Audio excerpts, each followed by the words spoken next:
रात को 2 बजे इमरजेंसी रूम में एक 33 वीक प्रेग्नेंट महिला को स्ट्रेचर पर लेकर आया जाता है। महिला के कपड़े खून से भरे हुए थे, फ्रेश ब्लड बह रहा था, बट एक बात थी, पेशेंट को दर्द बिल्कुल भी नहीं हो रहा था। Real stories, real emergencies, the easy doctor case scenario series.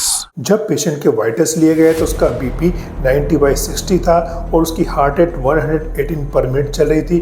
Fetal heart rate check की गई तो इरेगुलरिटी दिखा रही थी, मतलब यहाँ फीटल डिस्ट्रेस शो कर रहा था। नर्स ने बताया कि पेशेंट 8th मंथ प्रेगनेंसी या 3rd ट्राइमेस्टर में है। वो ब्लीडिंग पेनलेस है, मतलब पेशेंट को दर्द बिल्कुल भी नहीं हो रहा है।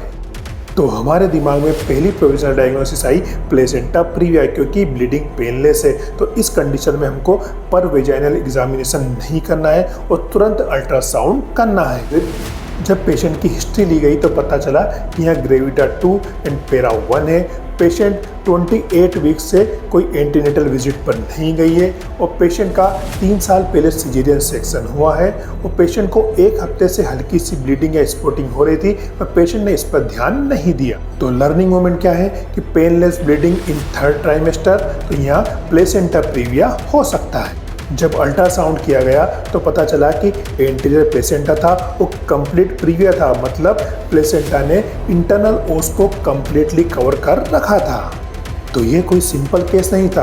आगे सिजेरियन सेक्शन बहुत रिस्की हो सकता था, क्योंकि प्लेसेंटा प्रीविया के साथ साथ प्लेसेंटा एक्रेटा की रिस्क भी थी। तो प्लेसेंटा एक्रेटा में क्या होता है कि प्लेसेंटा गर्भाशय या यूटेरस की दीवार में गहराई तक जुड़ जाता है और डिलीवरी के बाद सेपरेट नहीं होता है, जिससे बहुत ज़्यादा ब्लीडिंग हो सकती। अब इसके मैनेजमेंट के लिए तुरंत गायनिक सर्जन को कॉल किया गया और पेशेंट को, उसके अटेंडर को हाई रिस्क के बारे में बताया गया, उनसे कंसेंट लिया गया, ब्लड अरेंज किए गए।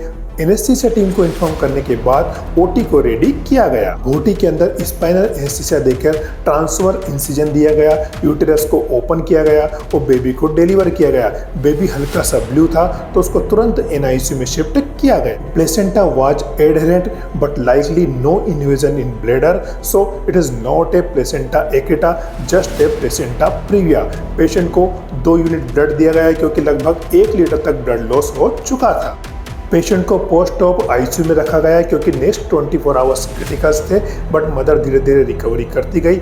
बच्चा भी 2 दिन एनआईसीयू में रहा और रिकवरी के बाद मां के पास शिफ्ट कर दिया गया। तो इस केस से हमें सीखने को मिलता है, नंबर 1, अगर 3rd ट्राइमेस्टर है, पेनलेस ब्लीडिंग है तो प्लेसेंटा प्रीविया हो सकता है। नंबर 2, नेवर परफॉर्म पर वेजाइनल एग्जामिनेशन विदाउट अल्ट्रासाउंड। तो अगर प्लेसेंटा प्रीविया लग रहा है तो पर वेजाइनल एग्जामिनेशन नहीं करना है, इससे ब्लीडिंग बढ़ सकती है।